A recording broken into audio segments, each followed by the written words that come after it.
Il est là dehors, qu'est-ce qu'il attend? Il s'amuse à tailler un morceau de bois. Et j'ai l'impression que lorsqu'il aura terminé, il se passera quelque chose. Nous sommes trop francs ici. Parce que c'est la vérité, monsieur. Les éclaireurs. Podcast des Lantifiques. Wow. Philippe Boissou, bonjour. Je te remercie d'avoir accepté l'invitation de l'association Ilantifique pour participer au premier podcast qui s'appelle Les Éclaireurs. Je rappelle que nous sommes en direct. Je te laisse la parole. Est-ce que tu veux bien te présenter succinctement ? À mon tour, bonjour. Tout un plaisir, encore une fois, de pouvoir échanger sur divers sujets. Donc, quant à ma présentation, alors Philippe Boissou, donc j'habite sur la commune de Saint-Miturnien, agriculteur depuis 1996, donc c'est une reprise de l'entreprise familiale. Je me suis installé donc quand mon père est parti à l'âge de la retraite, donc un GAEC avec ma mère de 96 à 2004, depuis 2004 donc seul et passage en ERL jusqu'à ce jour. Donc voilà, essentiellement la spécificité de l'entreprise, c'est producteur de lait, de vaches en bio depuis 8 ans. Et puis le système autonome, économe et le plus simple possible dans les pratiques. Gaëlle, ta femme, elle t'a rejoint il y a 4 ans à peu près. Lors de la mise en place du projet de transformation des produits laitiers en direct en fait, oui, en 2020. Je regardais un petit peu le pourcentage d'exploitation biologique en France, à peu près à 13%.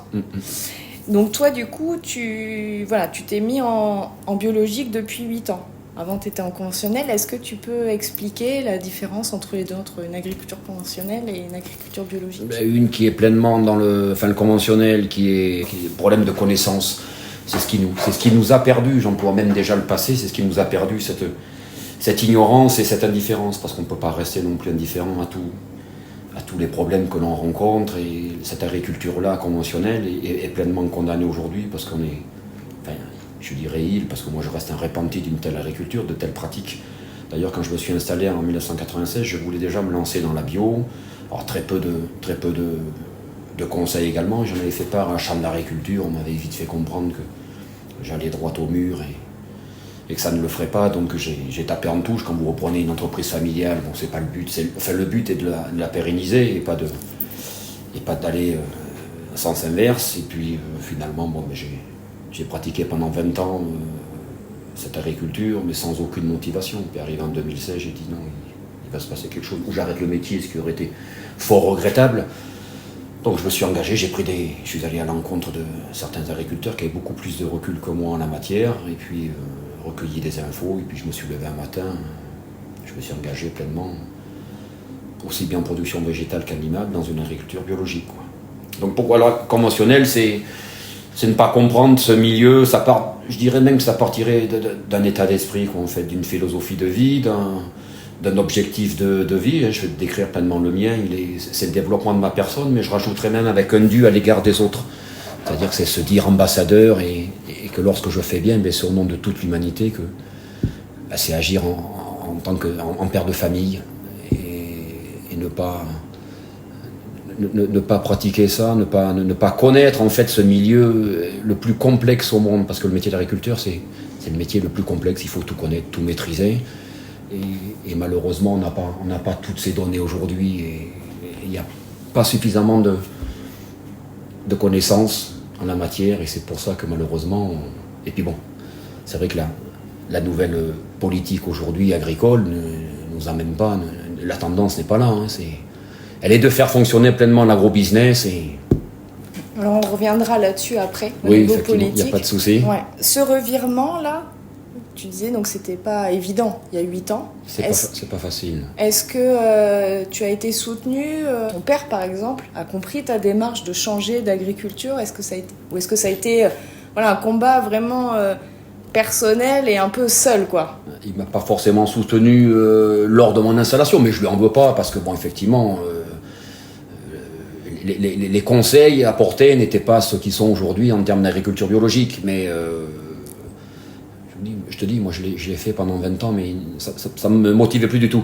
Quand j'ai une idée dans la tête, c'est pas au fond des talons. Donc je te redis, je me suis levé un matin, j'ai appelé parce que ça passe aussi par là. Il faut passer par un organisme certificateur, il y a tout un audit. On s'engage, donc il y a 24 mois de ce qu'ils appellent la période de conversion.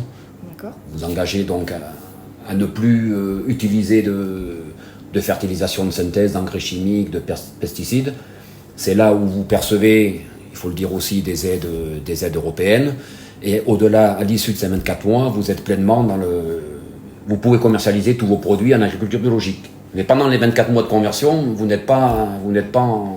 vous pouvez pas commercialiser la production en bio, en fait.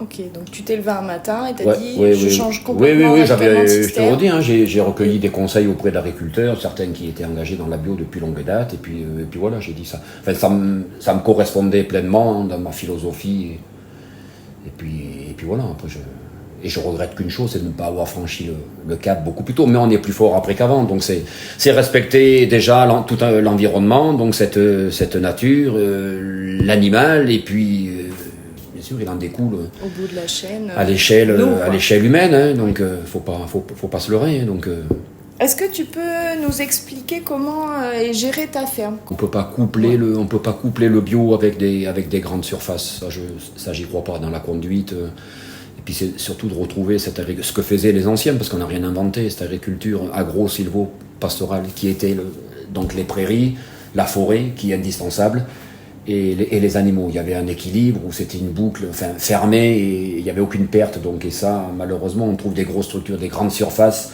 Il n'y a même plus une bête. Maintenant, c'est uniquement de la production végétale. Il n'y a pas de... On en reviendra très certainement plus tard, mais il n'y a plus de présence de matière organique dans nos sols, ce qui prouve bien que nos sols sont complètement inertes et appauvris. Donc, il faut retrouver cet équilibre-là. Moi, la structure, elle est simple. Donc, j'ai une quarantaine de vaches laitières. Il y a 120 hectares de surface de SAU, surface agricole utile.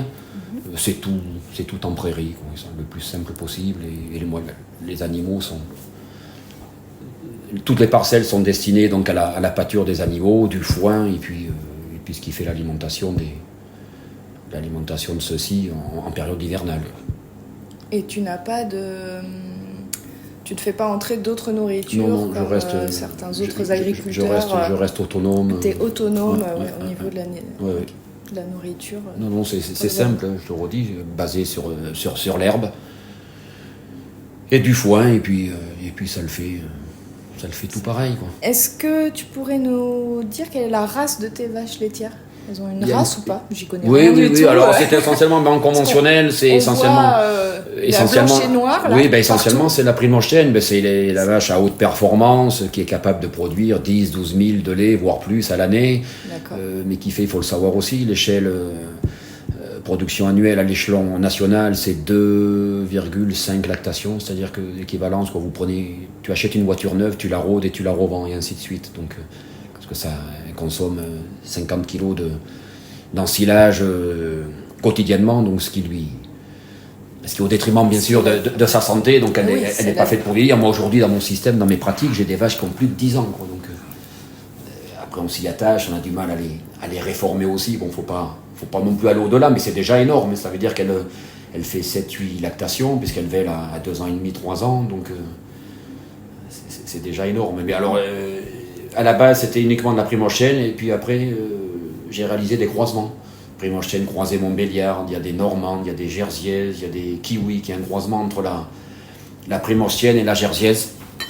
Et puis je crois que c'est pas mal. Donc un lait beaucoup plus riche, des vaches plus rustiques et bien mieux adapté à un système basé sur la pâture, comme le mien. Donc, est-ce que tu observes moins de maladies que quand tu étais en conventionnel? Du coup, est-ce que tu utilises moins de produits vétérinaires, par exemple? C'est clair, le verdict est tombé, oui, parce que c'est une conduite vraiment plus souple, où les vaches sont beaucoup plus à l'aise, et puis bien sûr, ça se ressent au niveau de la santé. Effectivement, je ne vois plus le vétérinaire, j'ai plus de problèmes métaboliques comme autrefois. Non, mais ça s'en ressent pleinement. Oui, ça, tu le constates. Il n'y a plus de frais vétérinaires. Non, ça, c'est un constat réel. Ça, c'est une certitude. je reviens sur effectivement les prairies, donc qui sont la base et ton unique alimentation.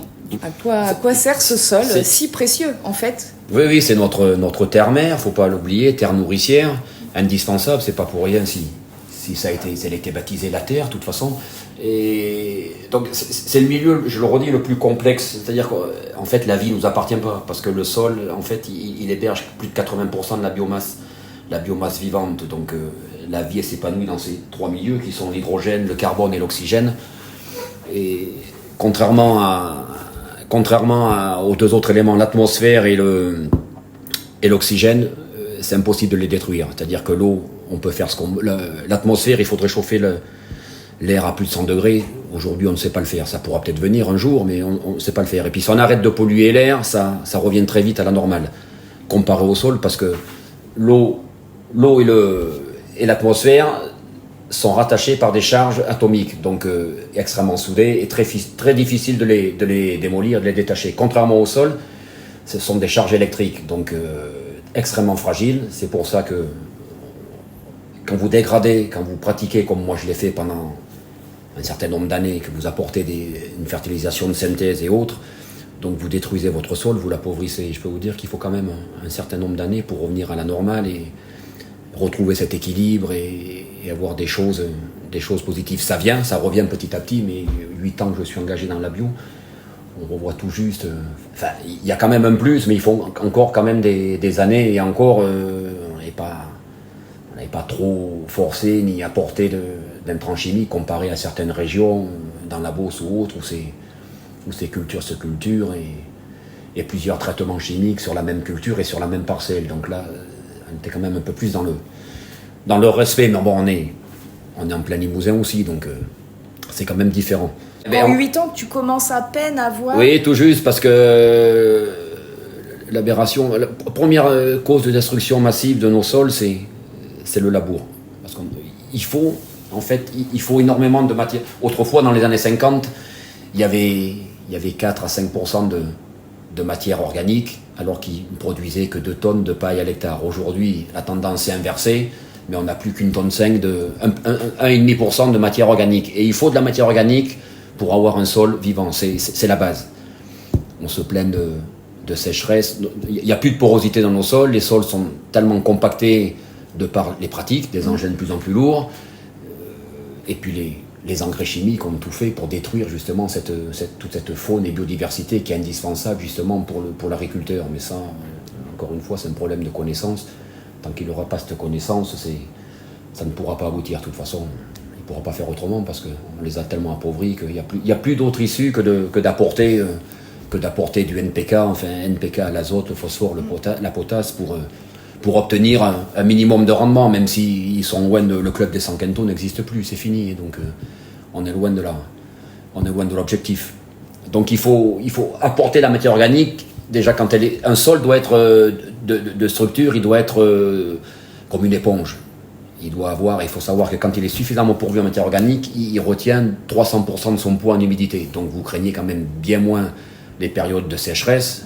Quand il est suffisamment pourvu comme ça, système d'éponge. Et même il doit être de structure, c'est l'équivalent d'un couscous, quoi, très granuleux, de texture vraiment aérée, quoi. Il faut qu'il y ait un milieu, que ça soit un milieu. De toute façon, il n'y a pas d'autre possibilité. Il faut que ça soit un milieu aérobien, quoi. Que ça vive vraiment en plein oxygène. Sinon, vous ne pouvez pas, vous tuer la matière organique et toute cette faune. Donc après, quand elle a totalement disparu, la matière organique est minéralisée, les bactéries se développent et puis c'est fini. Donc tout ce que vous apportez part dans les nappes phréatiques et puis après, on connaît les conséquences. Hein. C'est quand on voit nos inondations et autres. Oui, l'érosion du sol. Oui, voilà. D'ailleurs, si tu descends sur Toulouse, la Garonne, c'est un tas de boue. Elle est marron. Parce que la force érosive de l'eau se calcule, c'est uniquement le carré de sa densité. L'eau a une densité de 1. Donc le carré de 1, ça fait toujours 1.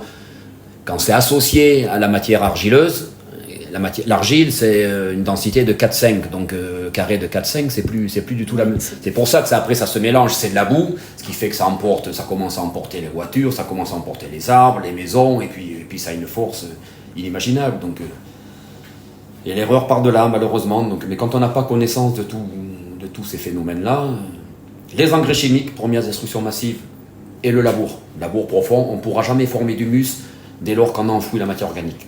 Autrefois, les anciens, le sol était travaillé de manière très superficielle. Il labourait avec les chevaux, avec les bœufs, ça n'avait rien à voir avec, selon moi, aujourd'hui, une charrue, un tracteur extrêmement lourd qui laboure à 30 ou 35 cm de profondeur. Il retourne la matière organique, ça. Première erreur. Oui, c'est ce que j'avais entendu dire, c'est comme si on mettait la maison à l'envers. Oui, mais c'est ça, mais tout simplement. Oui, mais ça, voilà. C'est ce qu'on nous inculque. Moi, je l'ai entendu dans les lycées professionnels, en école d'agriculture. De toute façon, mais il y a belle lune qu'on savait. Tout ça. Ce qui se passe aujourd'hui, de toute façon, ça a tout été prémédité. Hein. Depuis les années 75, on commençait à parler. De toute façon, c'était l'objectif d'appauvrir les sols pour mettre en avant. L'État s'est complètement déchargé de nourrir son peuple. Il a mis tout ça dans les mains de l'agrobusiness. Et puis maintenant, de toute façon, il n'y a plus qu'une multinationale telle que Monsanto, de toute façon, qui est là pour polluer les sols, pour nous rendre malades, et qui également fournit les médicaments pour nous guérir. Je veux dire, la messe est dite. Après, et malheureusement, le drame est là aujourd'hui. Je dis le fait de se dire, en même temps, il y a un peuple à nourrir.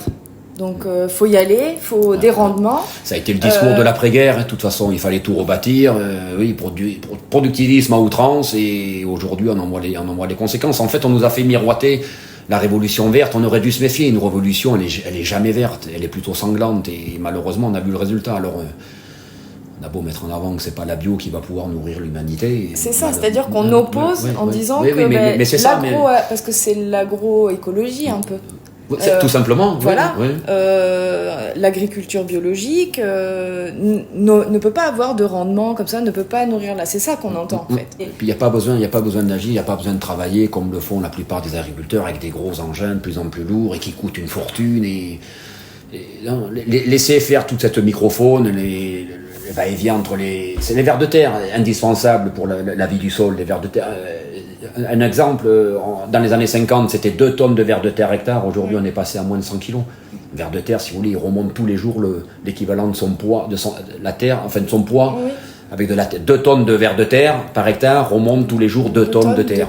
Et bien, avec leur turicule, ce sont les excréments, ils ramènent de la magnésie, ils ramènent de la potasse, ils ramènent du calcium, et ils font les va-et-vient de par leur galerie, et ils font travailler le sol, ils l'aèrent, ils le rendent poreux et vivant, oxygéné, et puis après c'est tout un ensemble, tout un lien qui font que ça fonctionne. Et puis il faut ramener...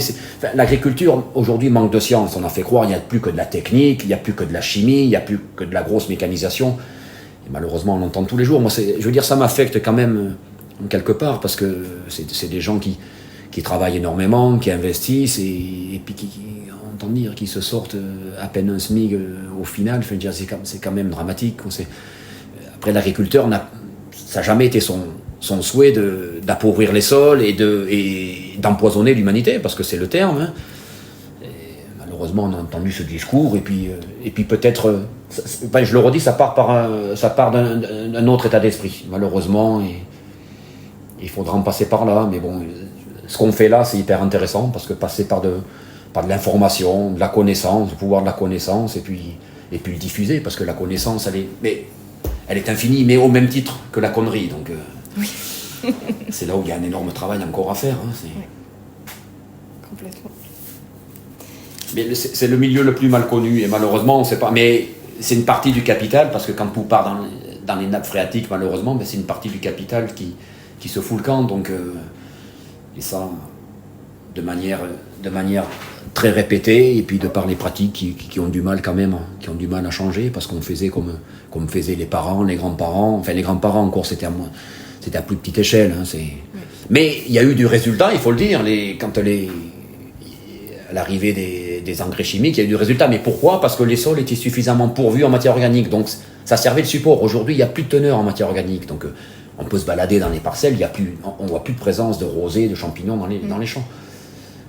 Il n'y a plus. Pourquoi ? Parce que les sols sont inertes. Aujourd'hui, on vit c'est un milieu qui est complètement anaérobien, et il n'y a plus de vie. Les champignons ne peuvent pas vivre en milieu anaérobien. Donc, c'est fini.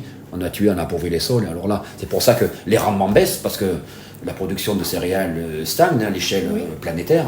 On n'est qu'à 2 milliards 500 000 tonnes, donc ça n'évolue plus. Le club des 100 quintaux n'évolue plus. Il faut quand même savoir que les semenciers, il y a un potentiel génétique, quand tu sors des semences, il y a un potentiel génétique en céréales qui est fait pour atteindre 150 quintaux hectares. Je veux dire, aujourd'hui, même vraiment dans les grandes régions de culture, ils plafonnent à 90, 95 quintaux. C'est pas... Donc ils roulent, ils ont des Porsche, ils roulent sur des chemins de terre, donc ça peut pas le faire. Donc on cesse de s'appauvrir, ils cessent de s'appauvrir tous les ans, de détruire leur patrimoine, c'est du capital qui se fout le camp. Et puis on connaît le résultat. Donc, et il faudra sans cesse augmenter les doses, justement. Ah ben oui, parce que... Oui, j'entendais que, parce que les résultats ne sont plus là. Les sols ne répondent plus, il n'y a plus de vie de sol. Donc, parce que j'entendais, par exemple, tu me diras si c'est juste ou pas, que maintenant, donc ils étaient justement assez heureux de constater qu'il y avait une baisse des produits phytosanitaires, même si le plan zéro phyto a été, après la crise des agriculteurs, le gouvernement a dit on va faire une pause. Mais en fait, il y a quand même une baisse, parce que en fait, les pesticides sont déjà dans la graine au départ des semenciers. Oui. Donc effectivement, ils ne pulvérisent plus, ils n'utilisent Oui, déjà, il faut savoir. En fait, l'enveloppe, effectivement, de la graine est déjà... Et il y a quand même 80% qui se... Oui, après qui se diffusent. Qui s'évaporent, qui se diffusent dans l'eau, dans l'air, et même sur des... Ça peut même être inquiétant pour des parcelles comme moi, qui suis entouré d'agriculteurs en conventionnel. On peut retrouver ça, bon, je cultive quasiment pas, ça reste en pâture, mais on pourrait retrouver dans certaines parcelles des résidus de pesticides et autres. Donc là, ça commence vraiment à partir de la graine. Voilà. Oui. Et cette non-liberté, je trouve, de ne pas non plus choisir ses semences, par exemple. Ah ben ça a été une énorme erreur. Dès lors que ça veut bien dire que ça veut dire... On dépossède, vous dépossède. On ne maîtrise plus rien dans la chaîne alimentaire, mais plus rien. Si l'agriculteur n'est plus maître déjà ne peut plus semer d'une année sur l'autre, réensemencer, alors qu'il a la semence, la matière première, je veux dire, c'est dramatique. Et c'est là où on a perdu justement cette maîtrise de la chaîne alimentaire. Donc tu confirmes bien, en fait, oui, l'agriculteur ne choisit pas. C'est quoi au niveau européen, national? Oui. De toute façon, maintenant, cette année, on va planter. Non, et puis c'est mis dans les mains du leader, là, c'est l'UNIP, l'Union nationale des industries productrices de pesticides, donc, et qui arrose énormément de choses d'un point de vue financier. Donc, oui, non, mais de toute façon, c'est pleinement dans les mains de l'agro-business, il faut pas croire. Donc, je me suis intéressée à ça parce que, personnellement, j'ai voulu chercher des semences pour moi, mon petit potager, voilà. C'est exactement la même chose, même à l'échelle, effectivement, comme tu le soulignes. Déjà, voilà, de chercher des semences anciennes. Il y en a 2 ou 3 semenciers en France. Voilà, et encore, c'est difficile pour les trouver. Comme des légumes perpétuels. J'ai appris qu'il y avait des légumes perpétuels. Tout à fait. Et vous prenez les grands restaurants parisiens qui accueillent les célébrités et les hommes politiques de droite, de gauche, du centre. Je peux vous dire que ceux-là, par contre, ils mangent des variétés anciennes, ils mangent vraiment bio et ils boivent aussi bio. Donc, mais ça, on va sûrement pas le dire. Il faut surtout pas le dire. Donc, non, mais c'est hallucinant. Mais il faut le savoir, il faut le faire savoir aussi. C'est augmenter une fois de plus les inégalités. De toute façon, c'est pointer du doigt. De toute façon, on ne fait qu'opposer dans ce sens de marche de la société le petit du grand, le gros du maigre, le riche du pauvre, le blanc du noir. Et ça, c'est pas bon. On augmente les inégalités aujourd'hui, et ça, c'est pas bon. Donc, de toute façon, c'est du manque de respect. De toute façon, ce qu'on fait subir à cette dame nature, c'est ce non-respect, c'est au même titre que le non-respect envers la femme et autres, et toutes ces inégalités, tout ce qu'on voit quotidiennement. Il faut que ça soit interconnecté entre nous, sinon ça ne pourra pas le faire. Mais bon, après, tant qu'on jouera, ce que je reproche à la corporation, tant qu'ils continueront à jouer à celui qui fera pipi le plus loin avec leur grosse mécanisation, et puis toujours croire que c'est eux les meilleurs, et ceci et cela, ça ne pourra pas évoluer. Mais bon, ils seront sommés de changer leurs pratiques et dans une brièveté de temps. Mais bon, je le redis, ça affecte quand même parce que tous les jours on voit disparaître 1, 2, 3 agriculteurs, c'est des terres qui se libèrent, ça part en friche, et on aura besoin demain d'une agriculture malgré tout. Bon, après, nos politiques, on avait 4 millions de chômeurs dans les années 50, 4 millions d'agriculteurs, on est plus que 300 000 aujourd'hui, 350 000 Oui, à c'est ce peine. que j'ai entendu. Et on a préféré en maintenir 4 millions de 10 ans. chômeurs. Donc, et l'agriculture de demain aura besoin de main-d'œuvre, de bras supplémentaires. Et... Remettre les gens au champ. Oui, quoi. oui. Il faudra pratiquer autrement. Mais malheureusement, il vaut mieux choisir l'option que la subir, parce que Oui, parce c'est que quand même plus digeste. j'ai vu passer un projet de ferme-usine à Périllac, vers Périllac. À côté d'ici, oui, il y a Périllac, ça. Donc j'ai c'est commencé la un tendance. peu à m'intéresser à ça. Là, il y a la semaine dernière la même chose à côté du lac de Vassivire, qui est à 1h30 de chez nous. Ce qu'on appelle les fermes-usines, là, ces grosses fermes. Donc je me disais, mais il va y avoir de moins en moins d'agriculteurs, il y a de moins en moins de jeunes qui rachètent, donc du coup, qu'est-ce qui se passe par en fait? commune, On rachète des une seule structure. immenses, Dans chaque commune, il n'y aura qu'une seule structure demain et qui comprendra plus de bovins en fait que d'habitants. Et c'est ça les Ouais, projets, parce que ça fleurit, ça commence oui, à fleurir. après, dépendant de l'agro-business et puis des fermes, des animaux hyper concentrés, ça sera 500, peut-être 800 ou 1000 animaux sous un seul bâtiment. C'est Et ça. puis dépendant des vaccinations et puis qui, bien sûr, après, en bout de chaîne, je le redis, l'être humain qui, avec le développement des plus graves maladies, les perturbateurs endocriniens, les ceci, les cela, et de plus en plus jeunes, et puis bâtiment comme le mien avec des animaux où il y a vraiment une grande surface d'air paillé ou d'exercice par animal, je veux dire, c'est bien pour ça que quand je te disais tout à l'heure que je ne voyais plus le vétérinaire, il y a plus... C'est d'autres pratiques, c'est une autre conduite et les animaux s'en ressentent pleinement. Et bon, quand il y a une grosse concentration, c'est du préventif. Bien sûr. Donc l'animal, à la naissance, il est déjà vacciné pour anticiper ce qui est... Pour éviter les éventuelles ben maladies. Oui, voilà. Donc après, mais faut pas se leurrer, on le retrouve dans l'assiette. Donc bon, c'est pour ça que il faut se sortir de ce système, mais ça passe par une prise de risque et nager à contre-courant, c'est pas non plus facile, mais je le vois encore moi aujourd'hui. On n'est pas mis en avant parce que je suis pas mis en avant parce que je pratique une agriculture biologique, mais même de par les organismes certificateurs. Ils sont là sans arrêt à chercher la petite bête. J'ai des fois des contrôles. Moi, j'ai la conscience tranquille, mais des contrôles inopinés. Il faut toujours prouver qu'on est plus blanc que blanc. Et à côté de ça, le voisin passe avec un pulvérisateur, va tout détruire, et on lui dit amen, et que c'est bien, il continue. La PAC, on n'est pas mieux aidé, parce qu'on produit des produits hautement raffinés, une agriculture avec d'autres pratiques, c'est pas... Il faut, et c'est pour ça d'ailleurs que je leur donne pas forcément raison, mais je comprends parfois celui qui s'engageait dans la bio, qui a respecté sa durée de 5 ans d'engagement, cahier des charges en quelque sorte, et puis à l'issue des 5 ans, ils se désengagent. Oui, c'était je une dis pas question bravo, que j'avais. mais je le comprends. Ben oui, parce que ça va pas, parce que ça passera aussi par peut-être d'autres pratiques au niveau du consommateur. Je pense que c'est à lui aussi à se poser les bonnes questions et à consommer différemment, parce que bon, les grandes surfaces, elles sont là, effectivement, on en a tous besoin, faut le dire aussi, mais on n'a rien inventé, comment ils faisaient autrefois. C'était du local. Oui, parce qu'on voit que les chiffres du bio, par exemple, se cassent la gueule au niveau des ventes. Oui, moi je resterai dans le vrai, je change. Et je me demandais, mais effectivement, il y en a qui reviennent en conventionnel. C'est terrible, quoi. Oui, parce que c'est... L'un ou l'autre. Parce que c'est très long, quand vous avez... Enfin, je le redis, quand vous avez pratiqué une agriculture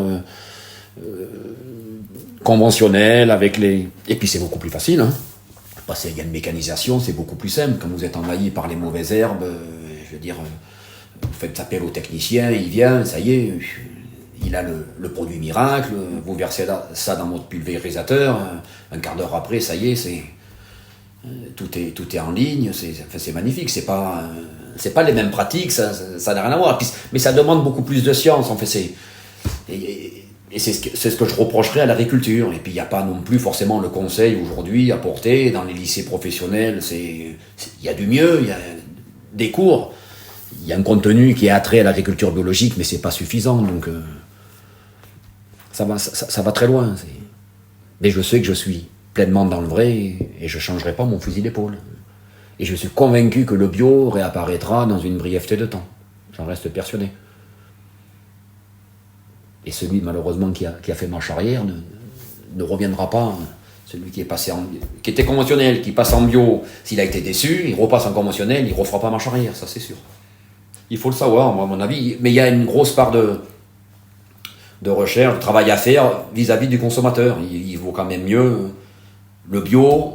On est toujours pleinement dans le respect de l'environnement. Donc après, tout s'en découle. Hein. On respecte l'animal et bien évidemment l'être humain. Et puis c'est consommer autrement. Mais moi, c'est ma façon de faire. Et qu'est-ce que tu penses j'ai vu des agriculteurs qui se remettent à faire plusieurs cultures, ou plusieurs agricultures dans une... La coplantation, oui, c'est ce que faisaient autrefois les anciens. Un peu de céréales, un peu de bovins par exemple. Oui, c'est le maraîchage, polyélevage, polyproduction. Mais oui, c'est plus facile parce que si une production fonctionne un peu moins bien ou les cours sont moins prometteurs, je veux dire, vous avez un échappatoire, il y a l'échappatoire, c'est une autre production qui prend le relais, et puis, de toute façon, et puis redonner une ferme, ce qu'elle était autrefois, avec ses brebis, ses vaches, ses cochons, son jardin, son poulailler. Bon, aujourd'hui, on a concentré en Bretagne, c'était une époque, c'était les porcs, les grosses unités laitières, à un autre endroit. Enfin bon, c'est pas mieux, hein. On a fragilisé tout ça, et il en découle de grosses difficultés, de toute façon, parce que... Et puis une charge de travail, et puis c'est plus des structures qui sont à échelle familiale. C'est maintenant... Après, faut pas non plus s'en réjouir. On a intensifié par UTH, unité travailleur homme, mais on n'a pas intensifié au mètre carré. Je veux dire, effectivement, un agriculteur aujourd'hui, à lui tout seul, peut travailler 400 ou 500 hectares. Mais il n'a pas intensifié au mètre carré. Il fait ce que tu disais, une seule culture de blé, de maïs. Mais autrefois, un maraîcher, dans l'année, 9 à 10 cultures, 9 à 10 plantations. Aujourd'hui, on plafonne à 2. C'était la coproduction, la coplantation, une plantation qui rentrait en synergie avec une autre. Et quand la première était arrivée à maturation, il la ramassait, ça faisait de la place pour la seconde, qui faisait de la place à la troisième.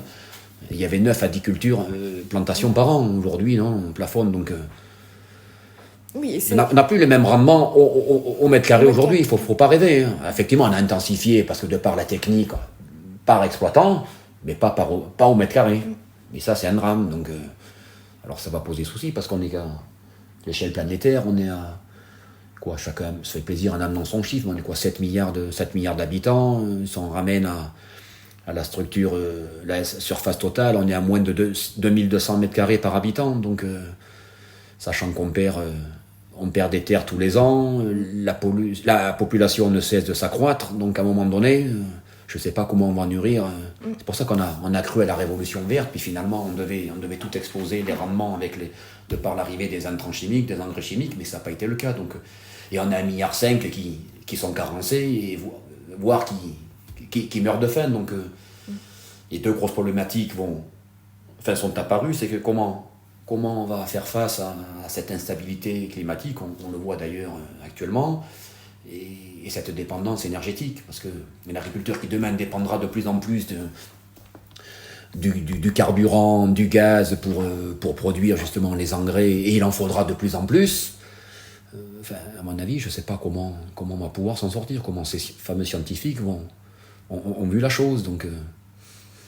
En tout cas, moi, sur ces questions-là, puisque c'est des questions un peu en rapport avec l'association, je pense que notre souci n'est pas le réchauffement climatique. Notre souci, c'est la perte d'habitat.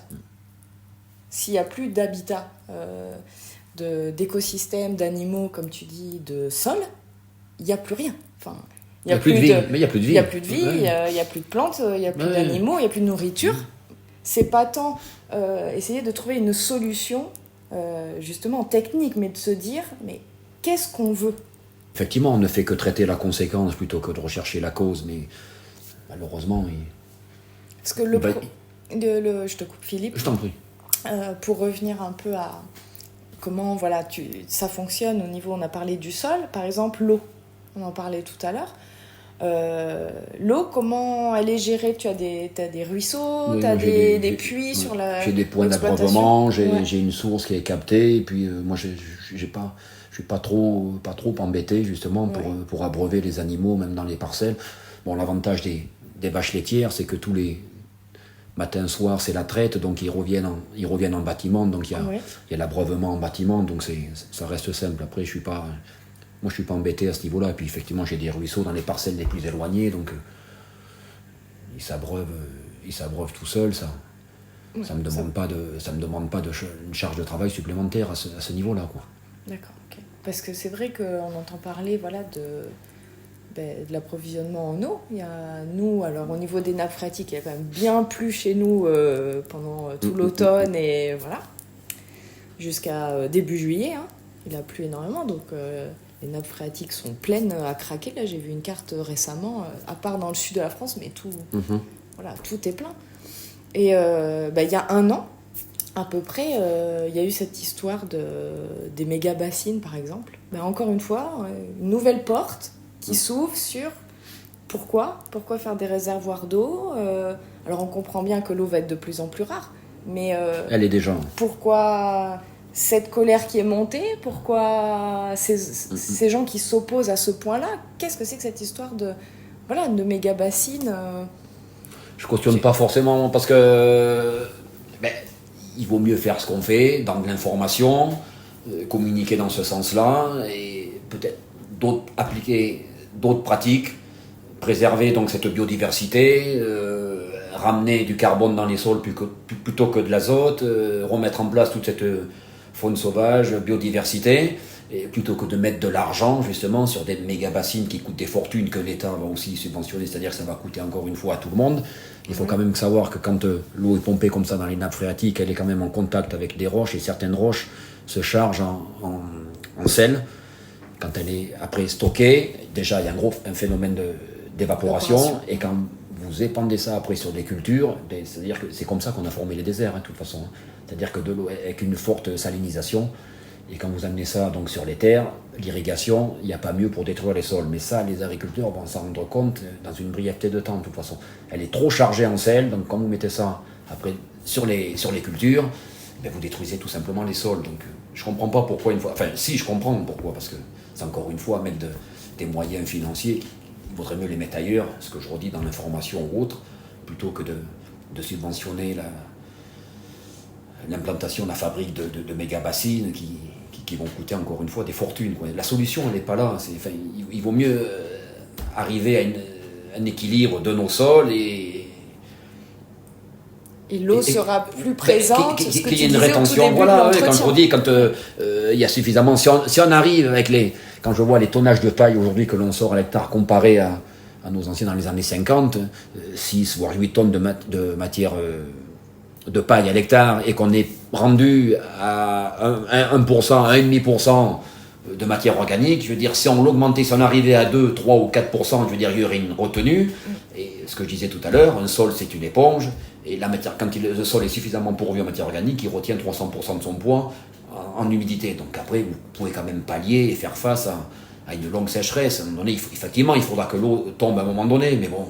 Encore une fois, c'est de la non-connaissance. Oui, et le public n'a pas du tout été informé. C'est l'ignorance, mais c'est ce qui nous a perdus. Personne nous a expliqué ça. Non, mais on n'expliquera pas, parce qu'effectivement, il vaut mieux...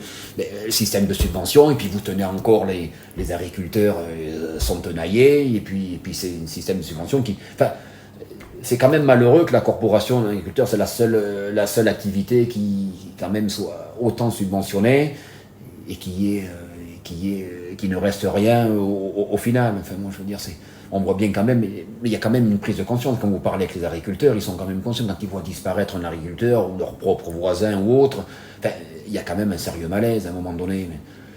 Donc, je ne sais pas pourquoi, à un moment donné, il n'y a pas cette prise de conscience, ça ne fait pas le déclic, et puis qu'on n'ait pas envie je comprends un peu quand vous êtes trop engagé financièrement parlant, que c'est le banquier qui malheureusement pilote votre exploitation. Vous êtes dans un couloir, il faut aller au bout. Mais à un moment donné, moi j'ai pris le risque, j'ai fait marche arrière, avant qu'il ne soit trop tard, mais j'ai nagé en contre-courant, et je le redis, je ne regrette une chose, c'est de ne pas avoir franchi le cap plus tôt. Mais bon, Mais c'est vrai que notre système éducatif ne nous inculque pas. L'aversion aux pertes, on nous l'apprend pas. C'est prise de risque, surtout pas. En France, c'est le système du reste à ta place. N'essaye même pas parce que tu vas te casser la figure. Et puis moi, si je fais 2 cultures, si j'en rate une sur une parcelle et j'en réussis une autre, si le voisin qui passe, il va me faire la remarque sur la culture que j'ai ratée, pas celle que j'ai réussie. Non, mais en France, on est quand même évalué. À l'école, c'est ça. On est noté sur ce qu'on n'a pas fait ou ce qu'on a mal fait. C'est pour ça qu'on voit rarement un 20 sur 20. 18, 18,5, alors que c'est des fois tout juste. Mais pourquoi enfin, je reproche ça aussi, même si c'est un peu du hors-sujet, mais on reçoit une éducation qui... Et puis, je le redis toujours, hein, on est là pour... Enfin, on continue malheureusement d'augmenter les inégalités. Ça, c'est pas bon, parce que on est dans un monde qui est complètement déconnecté. Il y a un fossé large alors que on est tous unis et on n'est qu'une seule famille. Hein, faut pas se leurrer. Hein. Mais bon. En parlant de famille, ton fils a commencé des études au niveau des Vasés, au lycée agricole, en apprentissage. En école d'agriculture, oui. Il n'a que 16 ans, mais il fait preuve d'une grande motivation pour pérenniser l'entreprise. Donc c'est toujours intéressant de retransmettre. Moi j'ai vécu ça avec mon père. Donc après, en plus, je suis pleinement satisfait parce qu'il a l'air d'adhérer et d'adorer mes pratiques. Donc il y a de longs échanges très très souvent et ça a l'air de lui convenir parce qu'il n'était pas obligé non plus de... Moi je me suis installé, hein, je le redis, hein, pendant 20 ans j'ai pratiqué une agriculture conventionnelle. Donc lui, il n'était pas obligé de continuer dans ce sens-là, mais bon, ça lui convient. Donc oui, puis c'est hyper intéressant. Puis travailler avec son fils, puis ça reste interactif, il apporte ses idées qui sont très souvent intéressantes, donc j'en prends acte, et puis il y a de l'échange dans ce sens-là. Donc après voilà. Et par rapport à ce qu'il apprend, du coup, en apprentissage, est-ce que je le suis quand même de près, parce qu'il sort des Vasés, bon, ils ont fait... Mais... Tu retrouves un peu ce que toi t'as appris? Oui, moi j'ai pas fréquenté le lycée agricole des Vasés. Bon, c'est un autre établissement, mais qui valait ce qu'il valait. Mais bon, je le suis quand même de près, parce que dans le contenu des cours, faut faire attention aussi. Le sol n'est qu'un support. Bon, on m'a fait apprendre, je me rappelle, un livre qui s'appelait Notions d'agriculture. Il y avait 300 pages. Je te dis 300 pages parce que je les ai appris. On me les a fait apprendre par cœur. Donc, et c'était... Il retraçait en fait dans les grandes lignes, c'était d'apporter le NPK, enfin les engrais chimiques, pour le bon développement de la plante. Hein. La terre n'est qu'un support. Oui. Donc voilà, les cours de phytotechnie, c'était ça. Hein, Donc bon, aujourd'hui, il y a quand même du plus. Moi, je suis ça de près par rapport à Alexis. C'est vrai, il y a quand même... Moi, je les ai reçus, hein, les Vasés. Là, on a longuement échangé sur mes pratiques. Ils ont quand même retenu qu'il y avait quand même...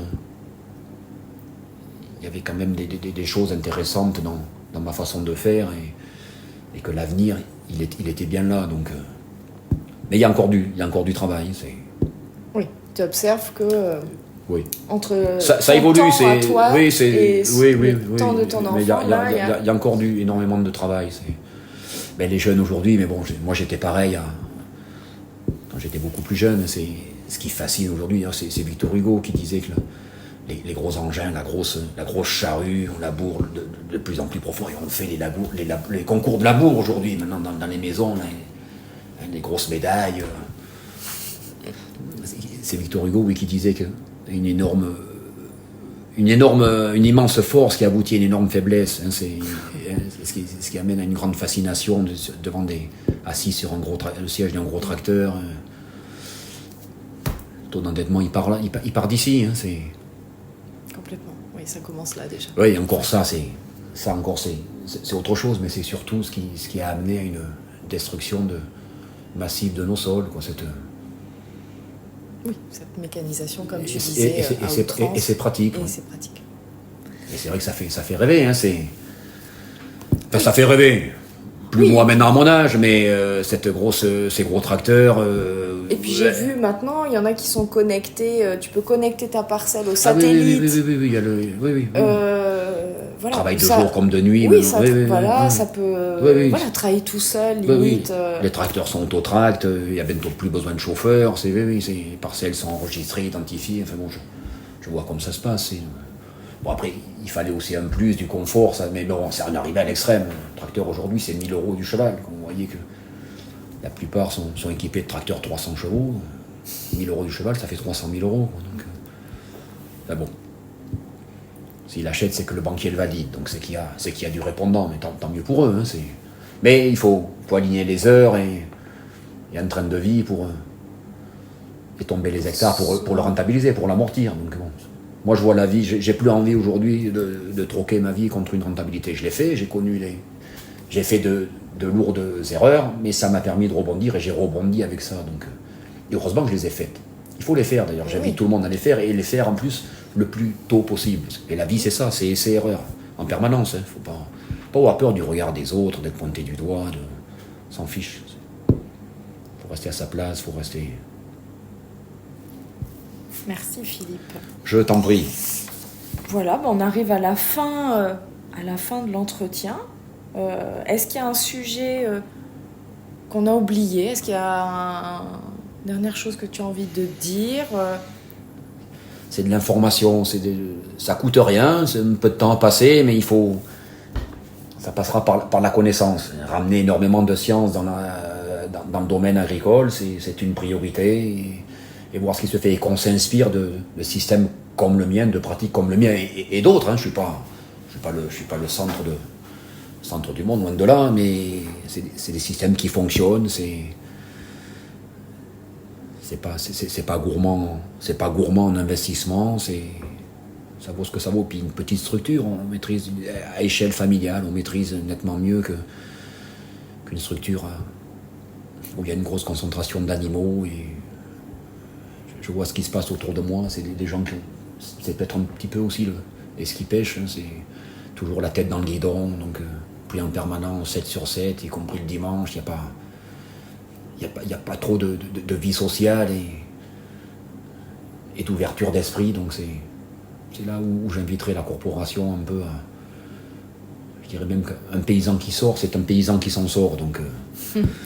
c'est On peut garder cette phrase pour le mot de la fin. Oui, aller est... rejoindre des gens de divers horizons, toute classe sociale, et puis échanger dans ce sens-là, c'est pour ça, et puis redorer justement cette image de l'agriculture, parce que bon, je le redis, malheureusement, il n'est pas totalement responsable, il y a tout un business derrière, il n'a jamais été le premier objectif de l'agriculteur de détruire ses sols, malheureusement, mais il ne le sait pas, donc, et puis bon, sol, justement, c'est vrai que je ne l'ai peut-être pas évoqué lors de l'interview, mais chaque sol a sa vocation, et malheureusement, de par le peu de connaissances que l'agriculteur a, plus il s'éloigne de cette vocation de sol, plus il perd de l'argent. Donc il y a des sols qui ne sont pas faits, justement, un agriculteur qui s'approprie une terre, il dit là, le printemps prochain, je cultive 100 maïs, ça se trouve, la terre, le sol n'est pas fait pour recevoir une culture de maïs, donc... Et c'est là qu'on appelle ça les terroirs aussi. C'est pour ça qu'on a des goûts bien différents en France. En France. Oui. Et c'était le pays avec Madagascar, justement, où il y avait le plus de terroirs, mais on a tout perdu. Enfin, on a perdu beaucoup de choses. On était le premier producteur de fruits, on a tout perdu. Voilà, j'inviterai, et puis une grosse part de responsabilité aussi vis-à-vis du consommateur. Tu l'as évoqué tout à l'heure, Fanny, ne pas toujours diriger les doigts vers l'extérieur, plutôt c'est... les orienter, diriger vers soi et puis se poser les bonnes questions et dire qu'est-ce que j'ai besoin réellement, qu'est-ce qu'il me faut absolument pour me satisfaire et être pleinement heureux. Il ne faut pas grand-chose, et puis cesser d'être toujours dans le paraître, parce que et caler sur du bien matériel, parce qu'on n'est plus l'impression d'avoir ce pouvoir de supériorité, parce qu'on a une plus grosse voiture, parce qu'on a une plus grosse maison, parce qu'on a le plus gros tracteur par rapport à son voisin ou autre. Non, il faut rester pleinement à sa place et vivre heureux. Et vivre heureux, oui, et puis en harmonie avec cette nature. C'est une bibliothèque, lisons-la plutôt que de la brûler, et puis bon, s'interroger aussi. On aurait pu aborder toutes ces graves maladies qui apparaissent de plus en plus jeunes, parce que justement, si on prend un aliment justement bio, des années 50 aux années 2000, si on compare par exemple une pomme, un fruit, un légume, une pomme, elle a perdu, il n'y a plus de valeur nutritive aujourd'hui. Une pomme, teneur en calcium, ça a été divisé par 4 ou 5, je crois, entre les années 50 à aujourd'hui. Donc, pour avoir l'équivalent d'une pomme qui était consommée dans les 50 par rapport à celle il faudrait aujourd'hui en consommer 8 pour avoir l'équivalent d'une pomme 50 ans en arrière. Donc, le sélénium aussi, un élément extrêmement important qui est dans la part de blé, la céréale. On a perdu quasiment 50% de sélénium dans une céréale. Tous les Européens, y compris les Français, sont extrêmement appauvris et carencés en sélénium, quand on sait que le sélénium est cofacteur du peroxydase. Le peroxydase, c'est l'enzyme qui nous protège contre le cancer. Donc je ne veux pas réveiller les douleurs pour certains, parce qu'on est tous plus ou moins concernés par un proche par rapport à cette terrible maladie, mais ce n'est pas non plus un hasard. Donc plus d'un cancer sur 2 est quand même lié au mode alimentaire, aux mauvaises habitudes alimentaires. Donc il vaut quand même mieux manger bio, quand on est pleinement dans le respect de l'environnement, plutôt que du conventionnel, parce qu'il ne faut pas croire, hein, même après de longues années, il y a quand même on a beau dire, il n'y a plus de traces, il n'y a plus aucune rémanence dans les sols, ça c'est pas vrai. C'est comme un animal qui a reçu une vaccination répétée, on retrouve ça dans l'assiette tôt ou tard. Donc je le redis, ça repasse par de la connaissance mais mettre ces critères-là et replacer les valeurs et les priorités où elles étaient Oui, parce que... il y a 50 ans. Mais il faut oser prendre le risque. Et ne pas prendre de risque reste un énorme risque. Mais il faut oser, à un moment donné, on reste maître de la situation. Il faut... Selon ces problèmes de santé, même les médecins le disent aujourd'hui, ils ne rencontrent plus que des patients qui sont atteints de problèmes métaboliques. Alors effectivement, il n'y a plus de valeur nutritive dans nos aliments, donc ils sont malades. Je veux dire, ils ont le produit miracle, il y a le remède, parce que de toute façon, maintenant ils nous font consommer des compléments alimentaires, donc on est carencé en calcium. Maintenant, je vois dans l'équipe de foot de mes enfants, je veux dire, il y a des enfants à 12-13 ans, ce qui est quand même inquiétant. Je veux dire, ils ont des crampes, c'est quand même pas normal. À cet âge-là, non, c'est pas possible. Les douleurs musculaires et autres, donc... il faut quand même réagir, mais une prise de conscience, l'état d'esprit, et vouloir aller de l'avant et surtout faire autrement. Mais bon, ça passe par de la communication, avoir de la connaissance. Et pour aller plus loin, du coup, dans la communication, tant qu'on y est, parce que tu as beaucoup parlé de sol, j'aimerais juste qu'on rappelle, parce qu'on n'a pas donné leur nom, je crois, mais il y a... Emmanuel Bourguignon, je crois, oui, qui était venu... Oui, il vient, je suis très régulièrement en échange avec lui, qui est ingénieur agronome aujourd'hui, qui a créé, donc, c'est simple, c'est ses parents, Claude et Lydia, qui travaillaient donc, pour l'INRA, et donc ils ont fait de nombreuses analyses de sol, ils ont constaté, donc par eux-mêmes, ils ont constaté une baisse de l'activité, donc physique, d'un point de vue physique, chimique et biologique des sols, et quand ils ont voulu alerter l'INRA, justement, que les sols s'appauvrissaient, d'année en année, on leur a vite fait comprendre qu'ils n'étaient pas là pour ça et que ça, il fallait surtout pas l'ébruiter. Donc ils sont partis de l'INRA, ils ont créé leur propre laboratoire, ce qu'ils appellent le LAMS, laboratoire d'analyse microbiologique des sols, c'est en 1990. Et donc c'est Emmanuel, moi le fils, qui me suit donc en termes de conseils et analyse de sol, mais qui réalise de vraies analyses. C'est pas comme celles que réalise un technicien et qui vous vend derrière une technique. Emmanuel Bourguignon, il apporte que du conseil, il ne vend pas d'engrais chimiques, ni rien. De toute façon, c'est pas sa philosophie non plus, donc il apporte que du conseil. C'est de très riches échanges mais il est noir de boulot, il a traversé, il a parcouru le monde entier à plusieurs reprises, donc il est partout. Donc pour ceux qui veulent chercher un peu plus... Ah oui. Ils peuvent aller chercher sur internet des conférences ou des interviews de Emmanuel Bourguignon ou de ses parents Claude et Lydia. Voilà, vous trouverez des super interviews, et ils font aussi donc il y a l'analyse de sol, et puis ils parlent aussi énormément de la polyculture, comme tu disais. En produisant une première culture va aider ensuite à la deuxième. Ça rentre en synergie les unes avec les autres, mais ce que faisaient autrefois les anciens. Il l'explique vraiment très très bien aussi. Donc voilà, pour ceux qui ont envie d'aller plus loin de notre conversation, je les invite à écouter ces gens-là qui sont éclairants aussi. Et puis voilà. Moi, je voulais te remercier, Philippe. Je t'en prie, Fanny, mais tout le plaisir est pour moi, et puis en espérant que ça soit fondateur et qu'on soit écouté, et qu'on soit entendu, et compris, et puis que ça fasse en quelque sorte boule de neige. Hein. Il n'y a que dans ce sens-là, parce qu'on sera beaucoup plus fort. On est plusieurs que tout seul. Moi, je vais apporter ma connaissance, mais c'est comme ça que ça se déroule. Et puis, à plusieurs, on essaye de planter des petites graines. Oui, le petit... Oui. Le petit colibri, quoi, tout simplement. C'est ça, prendre l'exemple.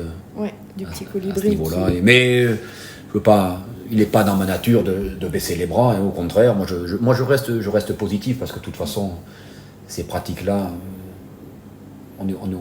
ils sont au pied du mur. Donc, mais l'option, je le redis, il vaut mieux la choisir que la subir. Ça, c'est quand même plus digeste. Alors, on est au pied du mur.